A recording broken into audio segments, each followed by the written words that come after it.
TS4 Telugu news కి స్వాగతం. నేను సంధ్య. ముందుగా ముఖ్యాంశాలు. ఢిల్లీ ప్రజలకు కేజ్రీవాల్ కీలక సూచనలు. కేంద్ర బడ్జెట్పై మండిపడ్డ బొత్స. ఇలాంటి బహుమతి దొరకడం అదృష్టం చంద్రబాబు. అరసవెల్లి సూర్యనారాయణ ఆలయంలో వేడుకలు. కేంద్ర మంత్రి రామ్మోహన్ నాయుడు. ఢిల్లీ ప్రజలకు కేజ్రీవాల్ కీలక సూచనలు. ఢిల్లీ అసెంబ్లీ ఎన్నికల్లో గెలిచేందుకు బీజేపీ నేతలు అక్రమాలకు పాల్పడుతున్నారని ఆప్ జాతీయ కన్వీనర్ కేజ్రీవాల్ అన్నారు. బీజేపీ నేతలు ప్రజల ఇంటికి వెళ్లి ఓటుకు 3,000 ఇచ్చి తమను ఓటు వేయించుకుంటున్నారన్నారు. ఈ మేరకు ప్రజలకు కీలకమైన సూచనలు చేశారు. మీ చేతి వెలికి సిరా ఉంటే మిమ్మల్ని పోలీసులు అరెస్ట్ చేస్తారు. దయచేసి బీజేపీ నేతలకు ఓటు వేయకండి అని పేర్కొన్నారు. चुनाव आयोग आपके घर आके वोट डलवा देगा. वो लोग कह रहे हैं आप वोट घर पर डाल देना और बदले में उंगली पे स्याही लगवा लेना, इंक लगवा लेना. ये सुना तो मेरे तो रोंगटे खड़े हो गए, क्योंकि एक बहुत बड़ी साजिश है आपके खिलाफ, बहुत बड़ा षड्यंत्र है आप लोगों को फंसाने का. मैं आपका बड़ा भाई हूँ. यकीन मानो कल रात में सो नहीं पाया. आप सब झुग्गी वाले भोले भाले लोग हो. अगर आपने गलती से भी पैसे के बदले स्याही लगवा ली या इनके कहने पे फर्जी वोट डाल दिया तो ये लोग आपके ऊपर केस करके आपको ही गिरफ्तार करवा देंगे, अगले दिन ही गिरफ्तार करवा देंगे. इसलिए आपको सचेत करने के लिए मैंने ये वीडियो जारी किया है. अगर आपने गलती से भी इनके बहकावे में आके अपनी उंगली पे स्याही लगवा ली तो आप गिरफ्तार हो सकते हो. अगर अपने बूथ में गए बिना इनसे काली स्याही लगवा ली तो आप फर्जी वोट डालने के जुर्म में गिरफ्तार हो सकते हो. याद रखना, चुनाव से पहली वाली रात को सब जगह झुग्गियों में मीडिया घूम रही होगी, कई सारे कैमरे घूम रहे होंगे. अगर आप पकड़े गए. నెల్లూరు రూరల్ ఎమ్మెల్యే కోటంరెడ్డి శ్రీధర్ రెడ్డితో తనకు విభేదాలు వచ్చినట్లు కొందరు చెప్తున్న దుష్ప్రచారాన్ని మంత్రి నారాయణ ఖండించారు. శ్రీధర్ రెడ్డి ప్రజల నాడి తెలిసిన నాయకుడిని కొనియాడారు.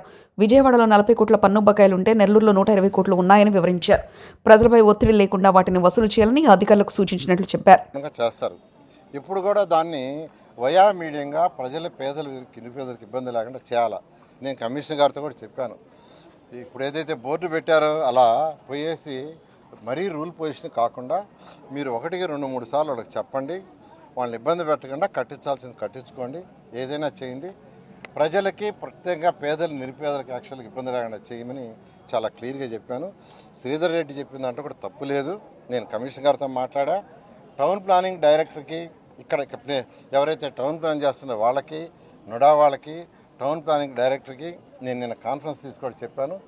ప్రజలకు ఇబ్బంది పెట్టద్దు, ఎమ్మెల్యేలకి చెప్పండి రూల్ పొజిషను, వాళ్ళని కూడా ఇబ్బంది పెట్టద్దు. ఎందుకంటే మళ్ళీ ఎలక్షన్లో గెలవాలంటే ప్రజలు ఓటేయాలి.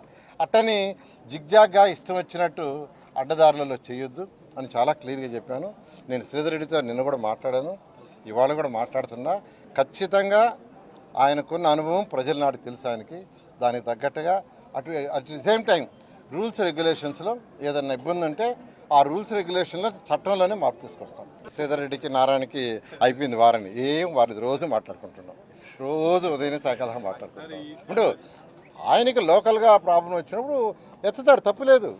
175 మంది ఎమ్మెల్యేలు అంటే 175 ఎమ్మెల్యేలు నెక్స్ట్ టైం గెలవాలనుకుంటారు, ప్రజలకు అనుగుణంగా చేయాలనుకుంటారు.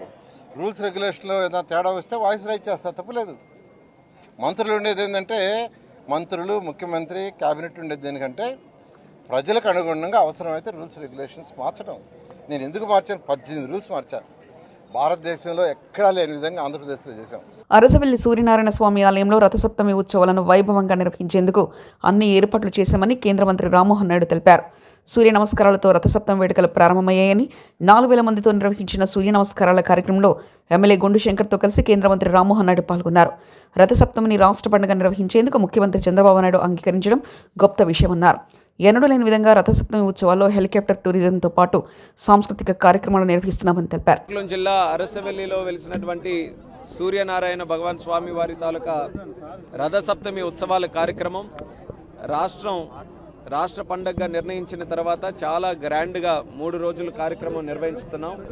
అందులో మొట్టమొదట కర్టెన్ రైజర్ ప్రోగ్రాం కింద సూర్య భగవాన్ స్వామిని ఆరాధిస్తూ సూర్య నమస్కారాల ప్రోగ్రాంతో సుమారు 4,000 మందితో ఈ యొక్క కార్యక్రమాన్ని కూడా ప్రారంభించడం జరిగింది. ప్రత్యేకంగా ఈ కార్యక్రమంలో పాల్గొన్నందుకు చాలా ఆనందపడుతున్నాను. ఎప్పుడు జరగని విధంగా ఈ యొక్క ఉత్సవాలు జరపాలనేది ఇప్పుడు ఉన్నటువంటి ప్రభుత్వం తాలూకా కోరిక. దానికి మొట్టమొదట అడుగు వేసింది మరి ఎమ్మెల్యే గారు గొండి శంకర్ గారు. ఇది రాష్ట్ర పండగగా జరగాలని ఒక కోరిక ముఖ్యమంత్రి గారికి తెలియజేసిన వెంటనే శ్రీకాకుళం జిల్లా మీద ఉన్న అభిమానంతో ముఖ్యంగా అరసవల్లి దేవాలయం తాలూకా ఉన్నటువంటి ప్రత్యేకతను గుర్తించి ముఖ్యమంత్రి గారు కూడా దానికి అంగీకరించి రాష్ట్ర పండగగా చేసే అవకాశం మాకు కల్పించారు. ఆ జీవో వచ్చిన వెంటనే మరి నేను కానీ అలాగే రాష్ట్ర మంత్రి వర్యులు అచ్చెన్నాయుడు గారు కానీ మరి స్థానిక నాయకత్వం కానీ అలాగే జిల్లా యంత్రాంగం కానీ అందరం కూడా కలిసికట్టుగా మంచి ప్రోగ్రామ్స్తో, కల్చరల్ యాక్టివిటీతో, స్పిరిచువల్ ప్రోగ్రామ్స్తో 3 రోజులు కూడా ఈ రథసప్తమి ఉత్సవాలు జిల్లాలోనే కాదు రాష్ట్రంలోనే ఎన్నడూ జరగని విధంగా చేయాలన్నటువంటి ఆలోచనతో చాలా చక్కగా ప్లాన్ చేసుకొని చేశాం. ఈ యొక్క 3 డే ప్రోగ్రాంలో స్పోర్ట్స్ ప్రోగ్రామ్స్ పెట్టాం. ప్రత్యేక ఆకర్షణ కింద ఒక హెలికాప్టర్ రైడ్ కూడా 3 రోజులు కూడా నిర్వహిస్తున్నాం. అలాగే కల్చరల్ ప్రోగ్రామ్స్, ముఖ్యంగా శోభాయాత్ర అనే ప్రోగ్రాం పెట్టుకొని టౌన్ మొత్తం కూడా ఒక యాత్ర చేస్తూ ప్రతి ఒక్కరిలో కూడా ఒక ఆధ్యాత్మిక భావన మళ్ళీ తీసుకొని రావాలనే ఆలోచనతో ఈ 3 రోజుల ప్రోగ్రాం కూడా చేశాం. శ్రీకాకుళం జిల్లా అభివృద్ధికి కూడా ఒక ప్రధానమైనటువంటి కేంద్రంగా, ఈ ఆధ్యాత్మిక కేంద్రంగా అరసవల్లి టెంపుల్ని మేము భావిస్తున్నాం. దాన్ని ఎంతో కాలంగా అభివృద్ధి చేయాలనుకున్నా సరైనటువంటి అవకాశాలు మాకు రాలేదు. కేంద్రం ఉన్నటువంటి ప్రసాద్ స్కీమ్ ద్వారా కూడా ప్రత్యేకంగా డిపిఆర్ కూడా తయారు చేసి ఆలయాన్ని అభివృద్ధి చేయాలని దానికి కూడా కంకణం కట్టుకొని ముందుకు నడుస్తున్నాం. అయితే ముందుగానే ఈ రథసప్తమి కార్యక్రమం వచ్చింది కాబట్టి టౌన్ అంతటిని కూడా చాలా అంగరంగ వైభవంగా తయారు చేస్తూ ఇక్కడ ఉన్నటువంటి స్థానిక ప్రజానికం కూడా ఇందులో ఇన్వాల్వ్ అయ్యే విధంగా ఈ యొక్క కల్చరల్ ప్రోగ్రామ్స్, స్పిరిచువల్ ప్రోగ్రామ్స్ అన్నీ కూడా పెట్టి చేస్తున్నాం. ఈరోజు 2వ తేదీతో ప్రారంభమైంది. రేపు కూడా కొన్ని ప్రోగ్రామ్స్ పెట్టాం. 4వ తేదీ రథసప్తమి. సుమారు 1,00,000కి పైగా 2 లక్షల వరకు కూడా జనాభా వచ్చే అవకాశం ఆ రోజు ఉంది కాబట్టి దానికి కూడా చాలా పగడ్బందీగా ఏర్పాట్లన్నీ కూడా చేశాం. ఎస్పీ గారితో అలాగే ఉన్న పోలీస్ సిబ్బంది అందరినీ కూడా ఏర్పాటు చేసి ఎక్కడ ఎటువంటి లోటుపాట్లు లేకుండా అన్ని రకాలుగా కూడా ప్రయత్నాలు చేశాం. రాష్ట్ర ఎండోమెంట్స్ డిపార్ట్మెంట్ నుంచి కూడా ప్రతి ఒక్కరికి కూడా మేము ఇన్విటేషన్స్ ఇచ్చాం. ఎమ్మెల్యేలు కానీ ఎంపీలు కానీ అందరినీ కూడా పార్టిసిపేట్ చేయమని. మరి అందరూ కూడా ఎంతో ఆసక్తితో చూపిస్తారు, కానీ ఎక్కడ కూడా ఒక పగడ్బందీగా కార్యక్రమం ఇప్పటి వరకు చేయలేదు. కానీ ముఖ్యమంత్రి గారు దీని తాలూకా ప్రత్యేకతని, ప్రతిష్టని తెలుసుకొని ఈసారి రాష్ట్ర పండుగ నిర్ణయించిన తర్వాత రాష్ట్ర స్థాయిలో ఉన్నటువంటి అధికారులని ఇన్వాల్వ్ చేస్తూ అలాగే అందరికీ కూడా ఇన్విటేషన్ ఇస్తూ రాష్ట్రం నుంచి ప్రతి ఒక్కరు కూడా ఇందులో పార్టిసిపేట్ చేసే విధంగా కార్యక్రమాలన్నీ కూడా రూపకల్పన చేశాం. కేంద్రంలో రాష్ట్ర పన్నుల వాటా 57,500 కోట్లు. కేంద్ర బడ్జెట్పై చంద్రబాబుకు సంతోషం వ్యక్తం చేస్తున్నారు, కానీ ఆంధ్ర రాష్ట్రంలో ఎవరికి సంతోషం లేదు. బీహార్ నుంచి 12 సీట్లున్న జేడీయూ రాష్ట్రానికి ఎన్నో తెచ్చుకుందంటూ బొగ్గన రాజేంద్రనారెడ్డి మాజీ ఆర్థిక మంత్రి తెలిపారు. చేయడం జరుగుతుంది. అయితే ఇందులో మాత్రము ఒక 2-3 చాలా ఇబ్బందికరమైన విషయాలు ఉన్నాయి. ఇది ముఖ్యంగా ఆంధ్ర రాష్ట్రానికి సంబంధించినది. ఈరోజు మన ముఖ్యమంత్రి చంద్రబాబు నాయుడు గారు ట్వీట్ చేశారనమాట. I extend my heart felt congratulations to the union government and honourable finance minister for presenting a pro people budget. అంత బాగుంది. మీరు మీ సపోర్ట్తో కేంద్ర ప్రభుత్వం ఉంది. ఆంధ్ర రాష్ట్రానికి ఏమొచ్చిందనేది వచ్చినది మీరు చెప్పడం లేదు, రానిది మీరు ఎక్కడ కూడా బాధ వ్యక్తం చేయడం లేదు. ఒక్కసారి మీకు 16 సీట్లు ఉన్నాయి కదా లోక్సభలో, బీహార్కు 12 సీట్లు కదా ఉండేది లోక్సభలో జేడీయూకు. బీహార్కి ఏమేమి వచ్చిందనేది ఒక్కసారి చూద్దాం. ఒక బ్రిడ్జు 26,000 కోట్లు ఓన్లీ ఒక బ్రిడ్జ్కు. మీరు ఈరోజు 15,000 కోట్లు అది కూడా అప్పు తెచ్చుకొని ఆ అప్పును చాలా ఎంతో గొప్ప సాధన అంటున్నారు. ఇది బీహార్లో. అదేవిధంగా పవర్ ప్రాజెక్ట్స్ 2,400 మెగావాట్ల పీర్పైంటి అనే ప్రాంతంలో పవర్ ప్రాజెక్టు ఎంతండి? అది 21,400 కోట్లు. మెడికల్ కాలేజీలు, ఎయిర్పోర్ట్లు, ఇన్ఫ్రాస్ట్రక్చర్. ఇది కాక బీహార్లో ఇంకా శాశ్వతమైన నిర్మాణం పనులు, పర్మనెంట్ మన క్యాపిటల్ ఎక్స్పెండిచర్ కోసము సెంటర్ నుంచి అసిస్టెన్స్. ఎక్కడండి ఇది? ఎక్కడ ఇండస్ట్రియల్ నోడెట్ గాయా, ఎక్కడ మన పట్నా పూర్ణి ఎక్స్ప్రెస్ వే, ఎక్కడ బక్సర్ బగల్పూర్ ఎక్స్ప్రెస్ వే, ఎక్కడ బోధ్గయా రాజ్గిర్ వైశాలి దర్భంగా స్పర్సు, ఎక్కడ గంగానది మీద 26,000 కోట్లతో బ్రిడ్జు, ఎక్కడ పవర్ ప్రాజెక్ట్ 21,400 కోట్లు, ఎక్కువ మెడికల్ కాలేజీలు, ఎయిర్పోర్ట్లు, ఇవన్నీ కాగా పోయిన సంవత్సరం. ఈ సంవత్సరం చూడండి మళ్ళా మక్కన్న బోర్డు, అదేవిధంగా national institute of food technology, అదేవిధంగా greenfield airport, brownfield airport, Patna airport, అదేవిధంగా మన మిథిలాంచల్ ప్రాంతానికి కెనాలు ఐఐటి పాట్నా. కానీ మీరు మాత్రం ఇక్కడ సంతోషం వ్యక్తం చేస్తున్నారు. మళ్ళీ అంటే ఏ విధంగా మీరు సంతోషపడుతున్నారు, మళ్ళీ ఏ కారణం వల్ల మాకైతే తెలియదు. కానీ మాకైతే ఎవరు ఆంధ్ర రాష్ట్రంలో ఎవరికి ఇది సంతోషంగా అయితే లేదు. ఎందుకంటే 12 సీట్లతో జేడీయూ ఇంత సాధించగలిగితే 16 సీట్లతో మీరెంత సాధించాలి అని ఒక రాష్ట్రంగా మనకు మన సపోర్టుతో, మన రాష్ట్ర ఎంపీ సపోర్ట్తో పైన కేంద్రంలో ప్రభుత్వం ఉన్నప్పుడు మీరు కనీసం ఒక్కటి కాకుంటే ఒక్కటండి వచ్చిన మెడికల్ కాలేజీలా వద్దంటారు. కేంద్ర ప్రభుత్వం ప్రవేశపెట్టిన బడ్జెట్లో ఏపీకి నిధులు కేటాయించకపోవడం దురదృష్టకరమని మాజీ మంత్రి వైసీపీ నేత బొత్స సత్యనారాయణ అన్నారు. బీహార్కు కేంద్రం వరాల జల్లు కురిపించిందని గుర్తు చేస్తూ రాష్ట్రంలోనూ కూటమి సర్కారే ఉందని 17 మంది ఎంపీలున్నా నిధులు తీసుకురావడంలో విఫలమయ్యారని విమర్శించారు. టీడీపీకి రాజకీయ ప్రయోజనాలు తప్ప రాష్ట్ర ప్రయోజనాలు పట్టవని బడ్జెట్లో తేలిపిందన్నారు. ఈ రాష్ట్రంలో కూటమి ప్రభుత్వంలో ముఖ్యంగా ప్రధానంగా ఉన్న తెలుగుదేశం పార్టీ కానీ ఈ ప్రాధాన్యతలు వేరు, రాష్ట్ర ప్రయోజనాలు ముఖ్యం కాదు, వాళ్ళ రాజకీయ ప్రయోజనాలే ముఖ్యం అనేది ఈ బడ్జెట్లో తేడతెల్లం అవుతుంది. అవతల వారితో కంపేర్ చేసుకున్నప్పుడు జరిగిన నేపథ్యంలో మహాకవి గారి పేరు తప్ప ఇంకోసారి ఇంకో ఇష్యూలో ఎక్కడా కూడా ఈ విషయాన్ని పొందుపరచలే. మర్చిపోయాను, సారీ. ఇంకో దగ్గర కూడా పొందుపరిచారు. అదేంటంటే మనకి జీవనాడైన పోలవరంని 45.72 మీటర్లు ఎత్తున్న దాన్ని 41 మీటర్లకి కుదిస్తూ దానికి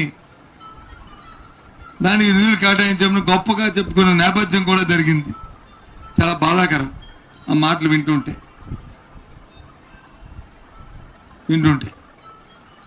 తగలబడుతున్న మంగళగిరి కొండ గుర్తు తెలియని వ్యక్తులు నిప్పుపెట్టి ఉండవచ్చని సమాచారం.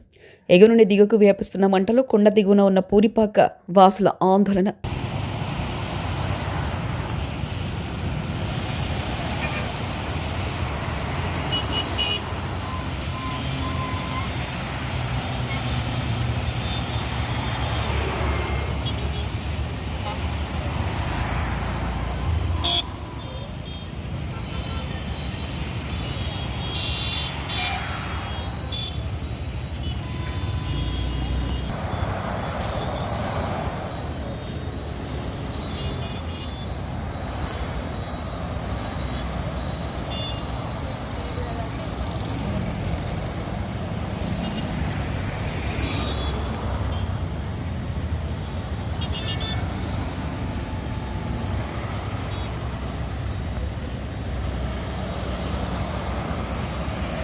కుంభమేళా వెళ్లే ప్రయాణికులకు రోడ్డు మీద వదిలేసిన ప్రైవేట్ ట్రావెల్స్ బస్సు డ్రైవర్.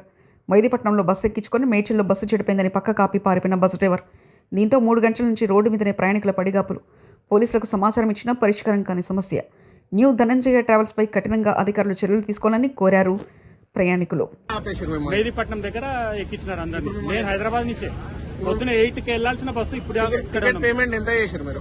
6,300. ఇప్పుడు మిమ్మల్ని 4 టికెట్లు ఎక్కడ వదిలేసారు? ఇప్పుడు మిమ్మల్ని మేదీపట్నంలో ఎక్కినారు బస్సు. ఇక్కడ ఆపినారు. బస్సు ఇక్కడ ఆగింది. మేడ్చల్లో ఆగింది. ఆపినారు. మీరు పిఎస్ లో కంప్లైంట్ చేశారేమో? అదో పోలీసులు వెనకనే ఉన్నారు. ఇంకా 7 మందికి స్టాండింగ్, వాళ్ళు సీట్లు లేవు 7 మందికి. ఎన్నికల కోడ్ అమల్లో వచ్చి 5 రోజులవుతున్నా కాంగ్రెస్ పార్టీ హోర్డింగ్లు తొలగించిన అధికారులు. మంచిర్యాల జిల్లా కేంద్రంలోని ఐబీ చౌరస్తాల్లో సున్నమ్మట్టి వాడలో దర్శనమిచ్చిన కాంగ్రెస్ పార్టీ హోర్డింగ్లు ఎన్నికల కోడ్ కాంగ్రెస్ పార్టీకి వర్తించదంటూ అధికారులపై మండిపడుతున్న స్థానికులు. నటుడు నందమూరి బాలకృష్ణకు పద్మభూషణ్ అవార్డు వచ్చిన నేపథ్యంలో ఆయన సోదరి నారా భువనేశ్వరి ప్రత్యేక కార్యక్రమాన్ని నిర్వహించారు. ఇందులో సీఎం చంద్రబాబు పాల్గొని మాట్లాడారు. 50 ఏళ్లుగా ఎవర్ గ్రీన్ హీరోగా రాణిస్తున్నారని, ఆయనలో గొప్ప మానవతావాది ఉందని చెప్పారు. ముచ్చటగా 3వ ఎమ్మెల్యే అయ్యారు. ఎంత ఎమోషనల్గా ఉంటాడో అంత మంచి మనిషి.